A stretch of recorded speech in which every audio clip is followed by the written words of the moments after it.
भारत में यूरोपियंस उनके आगमन के बारे में पढ़ने वाले हैं।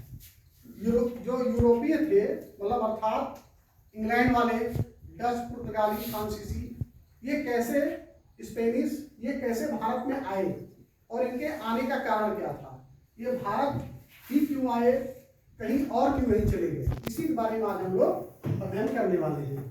देखिए, इतिहास में हमें काफी कुछ पढ़ने पर, समझने पर, पुरानी की गई गलतियों के बारे में हमें जानकारी मिलती है। उसे सीख लेकर के हम उसमें सुधार करके अपना जो वर्तमान है उसको हम सुधार सकते हैं। वर्तमान को जब सुधारेंगे तो हमारा भविष्य सुधर जाएगा। ठीक है, भूत से हम सीख लेते हैं। यदि हमने भूत से सीख लिया, वर्तमान को सुधार दिया, तो हमारा भविष्य सुधर जाएगा, आगे सुखी रहेगा। तो चलिए आइए हम पढ़ते हैं। तो ये आप देख रहे हैं, ये भारत है, अपना ये प्यारा भारत है। भारत दिख रहा है यहाँ पे, और भारत का मानचित्र यहाँ भी है, बड़ा सा इसके बगल में लगा हुआ है। इसको आप इसका अवलोकन करें। यहाँ पे अगर विश्व मानचित्र में देखें, ठीक है, ये भारत के बगल में पाकिस्तान है, अफगानिस्तान है, नीचे श्रीलंका है, ठीक है, इधर हिंद महासागर है, और यहाँ पे इस जगह पे आता है यूरोप है। ये देखिए, ये यूरोप है। यूरोप से आखिर भारत में लोग आए कब, ठीक है, कैसे पहुंचे, कहां से पहुंचे और किस रास्ते का प्रयोग करके पहुंचे। कहा जाता है भारत की खोज की गई। क्या 1498 में भारत की खोज की गई जब वास्को डी गामा आता है? इसकी कहानी हम यूं समझते हैं कि 1492 की बात है। नए नए रास्तों को खोजने का प्रयत्न चल रहा था। नए रास्ते खोजे क्यों जा रहे थे? भारत में आने में। पहले क्या भारत के बारे में इंग्लैंड वाले या यूरोप वाले नहीं जानते थे? जानते थे कि नहीं? जब तक ये वास्को डी गामा यहाँ पे नहीं आया था, जानते थे। उनका व्यापार स्थल मार्ग से होता था। कभी कभी कहाँ से होता था? स्थल मार्ग से होता था। फारस की खाड़ी से होता था। इधर आपके उस समय श्वेत नहर का निर्माण नहीं हुआ था। ये भूमध्य सागर तक आते थे। यहाँ पे ये बैलगाड़ी या जो भी जिसका प्रयोग, स्थल मार्ग का प्रयोग करके फिर इधर लाल सागर में फिर पानी वाले जहाज का प्रयोग करके फिर ये भारत तक आते थे, व्यापार करते थे। और अगर इधर आना होता था, इधर ईरान, अफगानिस्तान, ठीक है, इधर तुर्कमेनिस्तान, इसके रास्ते भी भारत से व्यापार हुआ करता था, ये स्थल मार्ग के द्वारा। लेकिन एक समय क्या आता है, इटली है, इटली, उसमें बोला जाता है वेनिस, वेनिस शहर है। तो वेनिस के रास्ते से होकर के व्यापार हुआ करता था यूरोपियंस का। तो इटली, यहाँ पे इटली आपको दिखाई पड़ेगा, ये नीचे ये इटली है। तो ठीक है, इस रास्ते को इटली ने ब्लॉक कर दिया, तो यूरोपियन इधर पैदल नहीं आ सकते थे। उनका एक रास्ता बंद हो गया। दूसरा, यहाँ फारस की खाड़ी, फारस की खाड़ी है कहाँ पे? ये ईरान और सऊदी अरब के बीच में। इस पे कब्जा कर लिया किसने? तुर्कों ने, ऑटोमन साम्राज्य ने। किसने कर लिया? ऑटोमन साम्राज्य। ये मुस्लिम धर्म को मानने वाले थे, ये इस्लाम धर्म को मानने वाले थे। ऑटोमन साम्राज्य को इस पे कब्जा कर लिया, जिस वजह से जो यूरोपियंस थे वो भारत से व्यापार नहीं कर पा रहे थे। उनके लिए रुकावटें पैदा हो गई। उन्होंने नए मार्गों की तलाश की, उन्होंने नए मार्गों की तलाश की। स्पेन और पुर्तगाल, स्पेन, विशेषकर स्पेन और पुर्तगाल, यहाँ के राजाओं ने अपने देश के नागरिकों को सहयोग दिया कि जाओ नए नए रास्तों को खोजो, उसके लिए हम आपको राज परिवार की तरफ से पैसा देंगे। इसके लिए बड़े बड़े नाविक और बड़े बड़े ही बहादुर व्यक्ति निकले, नाव लेकर के, बड़ी बड़ी जहाजों को लेकर के, जो होशियार थे और नाव चलवाने में निपुण थे। उस समय कुतुबनुमा सुई का आविष्कार हो चुका था। यह आविष्कार करने का क्यों सोचा? क्योंकि उस समय दिशा मापक यंत्र, कुतुबनुमा का नाम सुने हो, कंपास सुई, हाँ, उसके द्वारा दिशा के बारे में पता चल पाता है। क्योंकि समुद्र में अगर हम जाके खड़े हो जाते हैं बीच में, तो इधर 100 किलोमीटर कोई दिख नहीं रहा है, न उधर, चारों तरफ 10 दिशाओं में कोई नहीं दिख रहा है। तो हम पता कैसे लगाएंगे आखिर हम खड़े कहाँ हैं, हमें इधर जाना है कि इधर जाना है। पता चला उधर गए तो समुद्र और मिलता गया और अंदर चले जाते गए। ठीक है, तो हमें इसकी जानकारी के लिए कोई स्थल मार्ग है, कौन सा देश यहाँ पे पड़ेगा, किस दिशा में है, ये इसकी जानकारी हमें कैसे मिलती थी? कुतुबनुमा सुई द्वारा। जब कुतुबनुमा सुई का आविष्कार हो गया, दिशा मापक यंत्र का आविष्कार हो गया, तो यहाँ से जो स्पेन का एक नागरिक था, उसने भारत की खोज के लिए यहाँ से निकला, और चूंकि पृथ्वी गोल है तो यहाँ पे आके वो कंफ्यूज हो गया। वो इधर ना आके वो कहाँ चला गया? इधर चला गया। कहाँ चला आया? यहाँ पे। किस सन में? 1492 में। 1492 में। उसका नाम क्या था?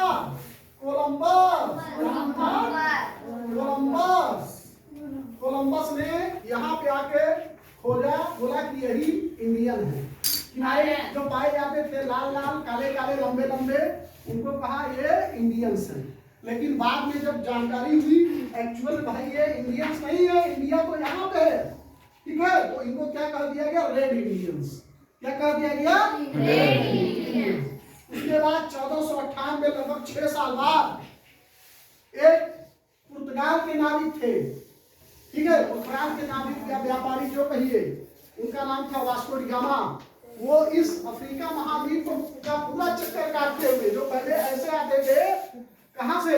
ये पूरा चक्कर काटते हुए के बाद हो जो है ना यहाँ पे आशा अंतरिक्ष, ये आपका जो नीचे वाला जो दिखाई पड़ रहा है, ठीक है, ये अफ्रीका के नीचे वाला, ठीक है, अफ्रीका महाद्वीप के नीचे केप ऑफ गुड इसे कहा जाता है। ठीक है, यहाँ से यहाँ तक पहुंचा मेडागास्कर तक। तो मेडागास्कर में एक भारतीय व्यापारी था, जमोरिन उसका नाम था। क्या नाम था? जमोरिन की मुलाकात हो जाती मेडागास्कर में। तो वो कहता है हो सकता है ये भी वापस चला जाता। उसको भारत थोड़ी में यहाँ से दिख रहा है, समुद्र चारों तरफ फैला, कई सैकड़ों किलोमीटर, हजारों किलोमीटर दूर तक कुछ दिखता है नहीं। लेकिन यहाँ पे जो ये यहाँ का जमोरिन था, कालीकट का, केरल का व्यापारी था, वो उसको लेकर के कहता है नहीं, भारत ले जाता है और कहाँ उतारता है? केरल राज्य के कालीकट बंदरगाह पे, कालीकट बंदरगाह पे उतारता है। वहां पे उस समय कालीकट का राजा कौन था? कालीकट का राजा जो जमोरिन था, कालीकट का राजा जमोरिन था। और इस व्यापारी का नाम कोई मुस्लिम व्यापारी था, मैं इसमें सुधार करूंगा। जमोरिन तो यहाँ के राजा का नाम था। ठीक है, व्यापारी कोई मोहम्मदन था और जो राजा था ये भी मोहम्मदन था। लेकिन दोनों थे भारतीय, एक भारतीय राजा थे, एक भारतीय व्यापारी था। तो ये वास्को डी गामा को ले जाके जब यहाँ उतारता है, जमोरिन में जो केरल का राजा था या कालीकट का जो राजा था, उसने सम्मान किया, क्योंकि अतिथियों का सम्मान करते हैं ना। कोई हमारे यहाँ आया, लोग कहते हैं भारत की खोज 1498 में हुई। भारत की खोज किसमें हुई? 1498 में वास्को डी गामा ने की। किसने की? क्या आपको ये सही लगता है? भारत की खोज 1498 में हो सकती है? भारत 1498 में भारत के बारे में लोगों को पता चला, उसके पहले भारत नहीं था क्या? भारत था कि नहीं? भारत था। इसका मतलब ये बात गलत है। भारत की खोज नए रास्ते के द्वारा हुई, ये सही बात है। इस रास्ते को भी हम फॉलो करके हम भारत पहुंच सकते हैं। लेकिन भारत हम इधर से भी आते थे, इधर से भी आते थे, इधर से भी आते थे, चारों तरफ से भारत आते थे। लेकिन जब यहाँ पे दुनिया पे यहाँ पे किसका क्या हो गया? ऑटोमन साम्राज्य का, उसने ब्लॉक कर दिया इस रास्ते को। तो इधर से यूरोपीय शक्तियां इधर भारत नहीं आ पाती थी, तो उन्होंने कहा भाई इधर नया रास्ता खोजा जाए। जब उन्होंने नया रास्ता खोजा तो 1498 में की तारीख क्या हुई? वास्को डी गामा यहाँ पहुंच जाते हैं। वास्को डी गामा जब पहुंच गए, इनका बड़ा स्वागत होता है। इन्होंने उस समय केरल राज्य उस समय नहीं, आज भी मसालों के लिए बहुत शायद प्रसिद्ध है। मसाले बहुत होते हैं हमारे यहाँ, और यूरोप में मसालों की डिमांड बहुत होती है। मसालों की डिमांड क्यों अधिक होती है? क्योंकि यूरोप में क्या है? ठंडा प्रदेश है। क्या है? भारत क्या है? गर्म प्रदेश है। भारत क्या है? गर्म प्रदेश है अपेक्षाकृत इनसे, ठीक है। और ये ठंडा प्रदेश है। यहाँ पे क्या करते हैं? भोजन को ताजा बनाए रखने के लिए यहाँ मीट मांस ज्यादा खाते हैं ना, उसमें मसालों का लेप लगाया जाता है जिससे वो सड़े नहीं, ठीक है। और भोजन को स्वादिष्ट बनाने के लिए तो ठीक ही है, एक कारण तो वो है ही, ठीक है। यहाँ से ये मसालों की ले जाते थे। मसाला ले गया जब वापस से लौटा इसी रास्ते से, जब ले गया जितना उसका खर्चा हुआ था आने का जाने का, उसका 60 गुना लाभ प्राप्त करता है। कौन? वास्को डी गामा, ठीक है। अपने देश में कहाँ पे? यूरोप में बेच करके, यूरोप के बाजारों में जब उसने मसालों को बेचा तो उसको कितना मिला? 60 गुना ज्यादा लाभ प्राप्त हुआ। अगर उसने 1 लाख का माल यहाँ से इसको आने जाने में लगा था, खर्चा हुआ, सामान उसने खरीदा सब उसी 1 लाख में, तो उसको 60 लाख यहाँ पे फायदा हुआ। बात आ रही समझ में?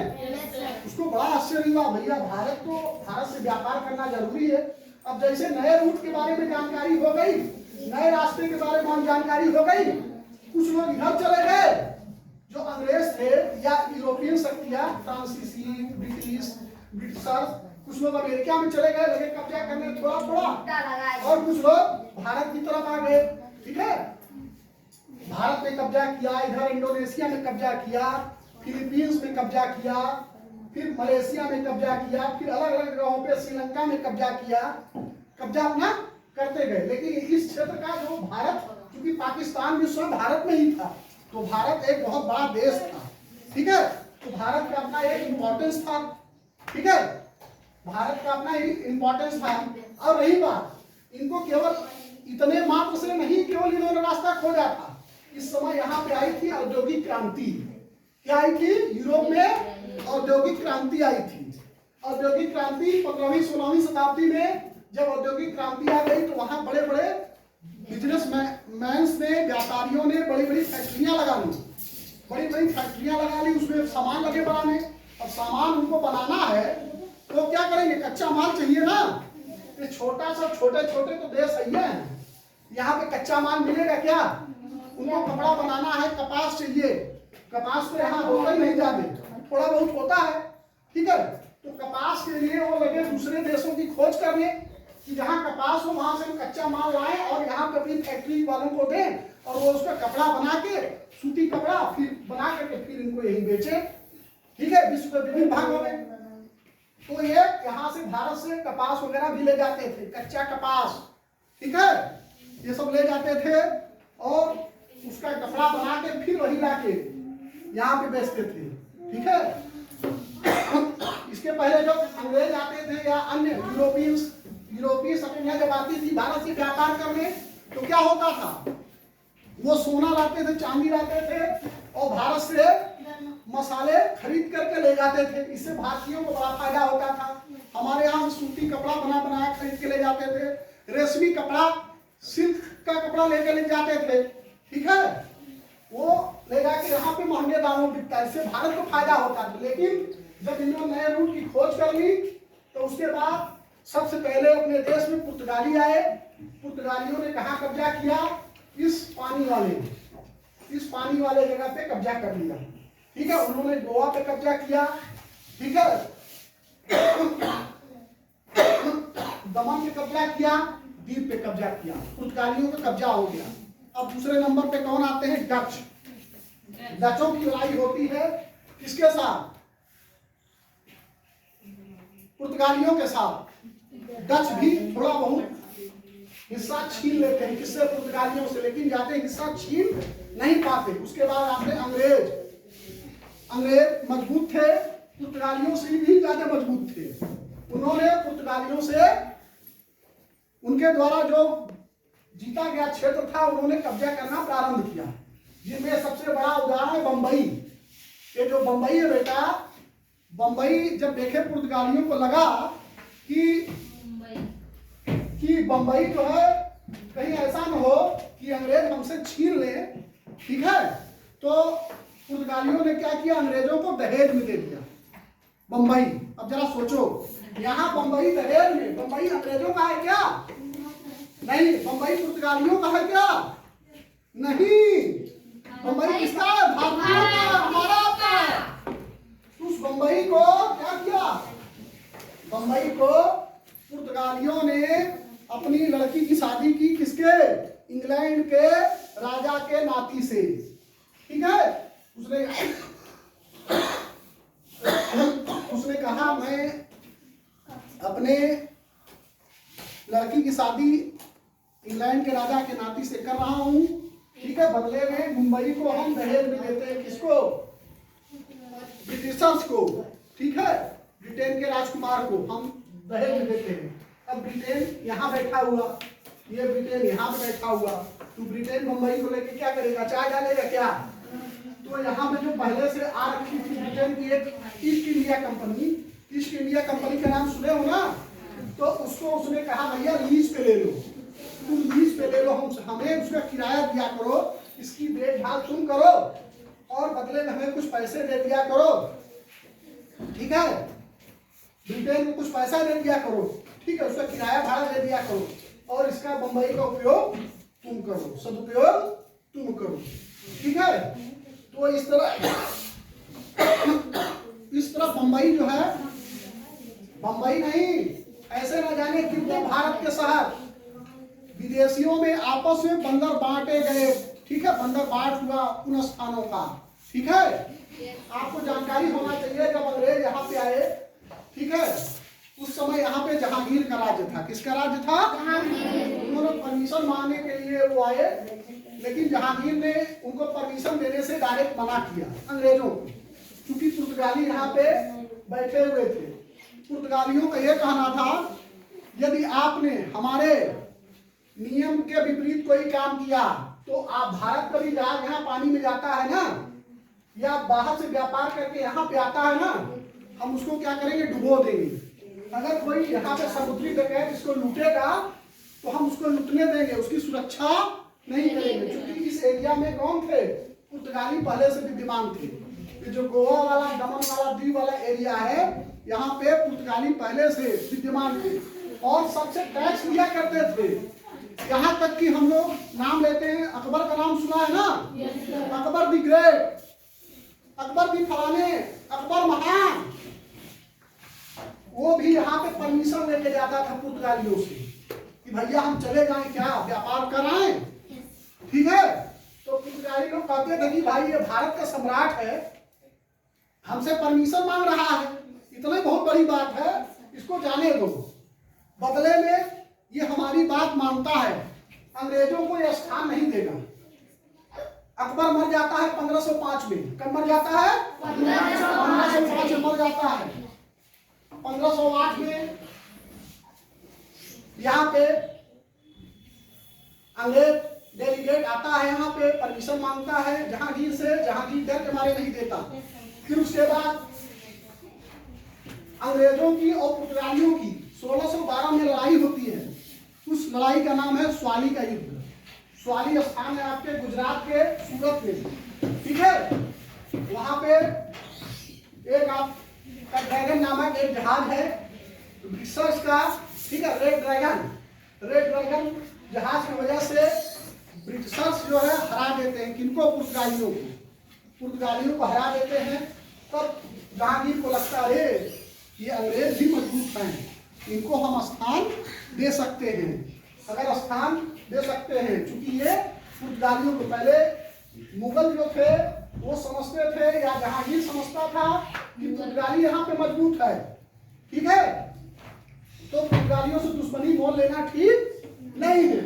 लेकिन जब यहाँ पे अंग्रेजों ने पुर्तगालियों को हरा दिया, तब क्या कहा? जहांगीर का माथा ठनका, कहा नहीं, ये लोग भी काम की चीज हैं, इनको भी यहाँ पे अनुमति दे दो। उन्होंने अनुमति दे दिया व्यापार करने के लिए। फिर रही सही कसर 1707 में औरंगजेब मर जाता है। मुगल साम्राज्य का सबसे ताकतवर और अंतिम योग्य शासक मर जाता है। उसके बाद अंग्रेजों की हिम्मत तब भी नहीं होती भारत के ऊपर देखने की। लेकिन 1717 में हमारे ही देश के उसी मुगल सल्तनत के एक शहंशाह के सल्तनत बादशाह सलामत, उनका नाम था फर्रुख सियर। फर्रुख सियर की तबीयत खराब हो जाती है। फर्रुख सियर की तबीयत खराब हो जाती है।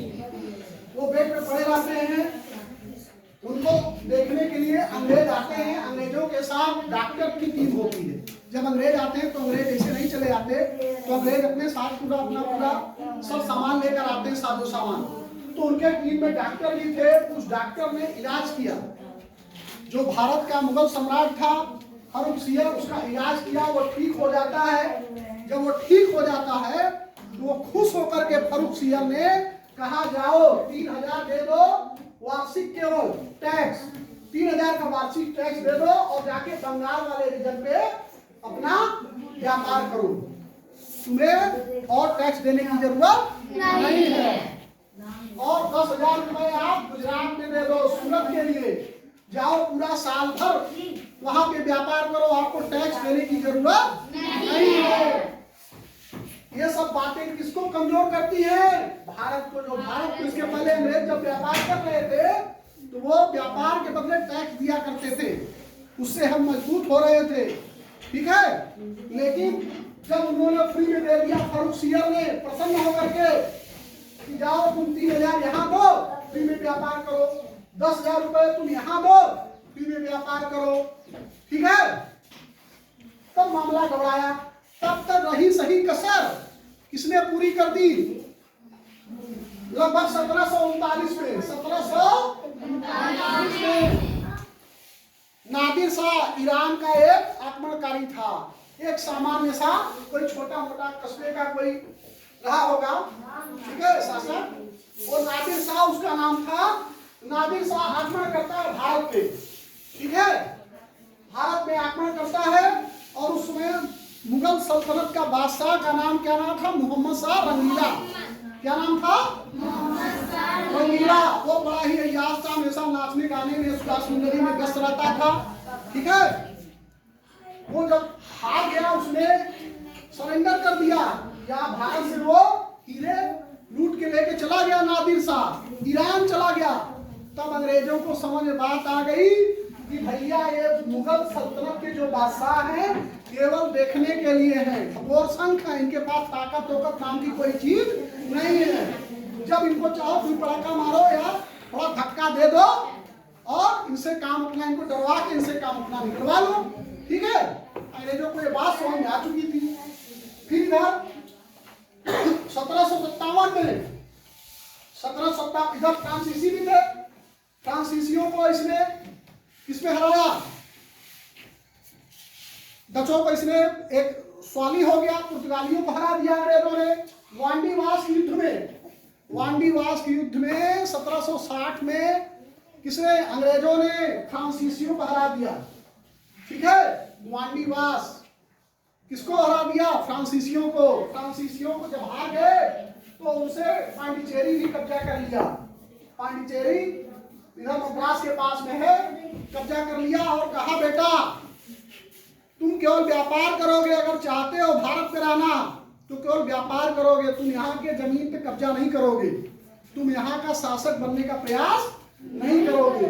यहाँ केवल तुम धनिया नून बेचो, व्यापारी बन के रहो, बिजनेसमैन बन के रह सकते हो, लेकिन रूलर शासक बन के, राजा बन के रहना चाहते हो, या मारेंगे सही हो जाओगे, ठीक है। फ्रांसीसियों ने कहा जी भाई बाप। उन्होंने उस फैसले को स्वीकार कर लिया। क्या भैया? फिर अंग्रेज प्रसन्न होकर के पांडिचेरी को किसको दे दिया? फ्रांसीसियों को पुनः वापस दे दिया, ठीक है। अच्छा, इस दौरान में 3 युद्ध लड़े गए। उन तीनों युद्धों के नाम कर्नाटक युद्ध के नाम से जाने जाते हैं। फ्रांसीसियों अंग्रेजों का युद्ध अमेरिका में भी हो रहा था, यूरोप में भी हो रहा था, भारत में भी हो रहा था, केवल सत्ता को कब्जा करने के लिए, ठीक है, सत्ता को कब्जा करने के लिए। लेकिन अब देखिए यहाँ पे कर्नाटक युद्ध हुआ 1746 तो पहला युद्ध हुआ 1746 से 48, ठीक है। और दूसरा कर्नाटक युद्ध हुआ 1749 से 1754। तीसरा कर्नाटक युद्ध हुआ 1753। और ये पेरिस की संधि के द्वारा समाप्त हुआ। सप्तवर्षीय युद्ध कहा जाता है। कौन सा युद्ध कहा जाता है? सप्तवर्षीय युद्ध। सप्तवर्षीय युद्ध मतलब 7 वर्षों तक युद्ध चला ये, ठीक है। और अंत में कौन विजयी हुआ? फ्रांसीसी विजयी हुए कि अंग्रेज? अंग्रेज, ठीक है। पेरिस की संधि हुई तृतीय कर्नाटक युद्ध में, ठीक है। तीसरे कर्नाटक युद्ध में पेरिस की संधि हुई, दूसरे कर्नाटक युद्ध में पांडिचेरी की संधि हुई, ठीक है। इस तरीके से 3 प्रकार की संधियां हुई और यह सप्तवर्षीय युद्ध का परिणाम ये रहा, उसमें अंग्रेज विजयी है, ठीक है। फ्रांसीसियों के ऊपर बढ़त बना लिया। अब निसंदेह पूरे भारत में ये तय हो गया कि किसका राज्य होगा? अंग्रेजों का। किसका राज्य होगा? अंग्रेजों का। ये तय हो गया। अब अंग्रेजों ने क्या किया? शांत रहिए, इधर देखिए। अंग्रेजों ने क्या किया? इधर बंगाल पे कब्जा जमाना चालू किया। पहले उन्होंने यहाँ पे एक जाट कोर्ट लिया, यहाँ पे मद्रास के पास। इन्होंने एक किसी राजा से कि भैया हमें रहने के लिए अपने कुछ सामान को रखने के लिए जगह दे दो, याचना करके मांगा। अपने यहाँ के राजा बड़े दयालु प्रवृत्ति के होते थे, सहयोगी होते थे, कहीं व्यापारी है दे दो, तो उन्होंने दे तो दिया। यहाँ पे धीरे धीरे उन्होंने सामान रखा और बाद में उसको फोर्ट में बना लिया, किले बंदी कर लिया। उसके बाद इन्होंने हुगली का भी एक कमजोर शासक था, उसको लड़ाई करके वहां भी उसने कब्जा कर लिया। विलियम फोर्ट वहां पे बना दिया, वहां भी किले बंदी कर दी। देखिए, व्यापार के लिए भवन बनाना अलग बात होती है और किला बनाना अलग बात होती है। तो अंग्रेजों ने 2 किले बना लिए। कहाँ बनाया? एक आपका जॉर्ज फोर्ट जॉर्ज बना लिया और दूसरा आपका विलियम फोर्ट बना लिया। 2 किले जब इनके बन गए, यहाँ पे इनकी लड़ाई सिराजुद्दौला के साथ हुई, ठीक है। हमने पढ़ा होगा अभी मुर्शीद कुली खां से लेकर के अलीवर्दी खां का जो दामाद था उसका नाम था सिराजुद्दौला। तो सिराजुद्दौला दामाद क्या कहेंगे?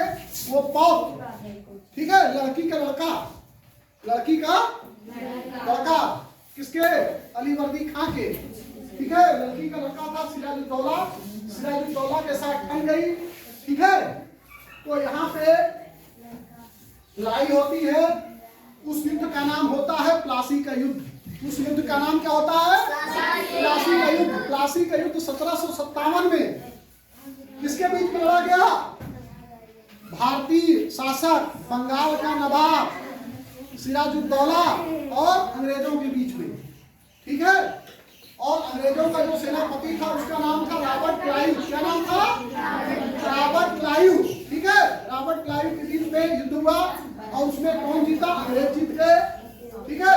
उसके बाद 1764 में अंग्रेजों ने दूसरी लड़ाई ली, बक्सर का युद्ध, उसमें भी अंग्रेज जीत गए, ठीक है। उसने मीर कासिम को हराया, ठीक है। उसके बाद इलाहाबाद की संधि होती 1765 में और ढेर सारे वो हरजाना लेते हैं। मुगल सम्राट भारत, हिंदुस्तान से और अवध के नवाब से, और मीर कासिम भाग जाता है, ठीक है। हरजाना लेकर के धीरे धीरे वो अवध यही वाला बेल्ट है जहाँ पे हम लोग हैं। ये इलाहाबाद वाला बेल्ट किस बेल्ट में आता है? अवध क्षेत्र, अवध राज्य था, ये अवध राज्य के अंतर्गत आता है। जो चुनार का किला था वो अवध राज्य के अंतर्गत आता है, ठीक है। जो लखनऊ है वो भी अवध राज्य के अंतर्गत आता था, ठीक है। तो अवध राज्य बहुत बड़ा था, ठीक है। तो अंग्रेज धीरे धीरे अपना भारत में पैर जमाना चालू कर लेते हैं। फिर वो यहाँ पे दोहरी नीति रखते हैं, मतलब राजस्व हम वसूलेंगे, पैसा रेवेन्यू हम वसूलेंगे, जिम्मेदारी हम नवाब को दे देंगे। किसी कहीं एक्सीडेंट हो गया, दुर्घटना हो गई, कोई आपबीती हो गई, कोई कष्ट संकट आपदा आ गई, अकाल पड़ गया, उसके लिए जवाबदेह कौन होगा? नवाब। उसके लिए अंग्रेज जवाबदेह नहीं होंगे, ठीक है, उसके लिए जवाबदेह होंगे नवाब, ठीक है। लेकिन जो पैसा वसूलने का काम करेंगे वो कौन करेगा? अंग्रेज, ठीक है। यही अंग्रेजों की, ठीक है, दोहरी नीति कहलाई, ठीक है। और बाद में इसको भी बदला गया। फिर अंग्रेज जब धीरे धीरे अपनी जड़ों को जमाना चालू किया, फिर बाद में ढेर सारे यहाँ पे गवर्नर जनरल बने। गवर्नर जनरल के बाद जो है धीरे धीरे जब 1858 में प्रथम स्वतंत्रता आंदोलन हुआ, उस समय अंग्रेजों को लगा कि भारत पे शासन करना बड़ा ही कठिन काम है, इसलिए जो ब्रिटेन की महारानी थी उन्होंने डायरेक्ट, जो ब्रिटेन का कानून था, जो ब्रिटेन का राजशाही था, उसने कहा कि अब ईस्ट इंडिया कंपनी अपना स्थान छोड़ो, अब यहाँ पे ब्रिटेन डायरेक्ट कब्जा करेगा। मतलब ब्रिटेन के शासक के नाम से यहाँ का शासन चलेगा। मतलब India is the part of Britain, India is the part of Britain. पहले भारत क्या था? इंडिया क्या था? इंडिया था पहले ब्रिटेन के कंपनी के अधीन था, लेकिन अब ब्रिटेन के कंपनी के अधीन नहीं रहा, डायरेक्ट ब्रिटेन के अधीन हो गया, ठीक है। फिर हम लड़ाई लड़ते, फिर लड़ाई लड़के हम धीरे धीरे स्वतंत्रता आंदोलन हुआ, कांग्रेस की स्थापना हुई, ढेर सारी चीजों का निर्माण हुआ, नरम दल गरम दल बने, क्रांतिकारियों का प्रादुर्भाव हुआ, ठीक है। फिर असहयोग आंदोलन चला, ठीक है। उसके बाद संघ अवज्ञा आंदोलन चला, उसके बाद भारत छोड़ो आंदोलन चला, करो या मरो का नारा महात्मा गांधी जी द्वारा दिया गया। भारत के विभाजन के साथ भारत स्वतंत्र भी हो गया सन 1947 में। 15 अगस्त सन 1947 में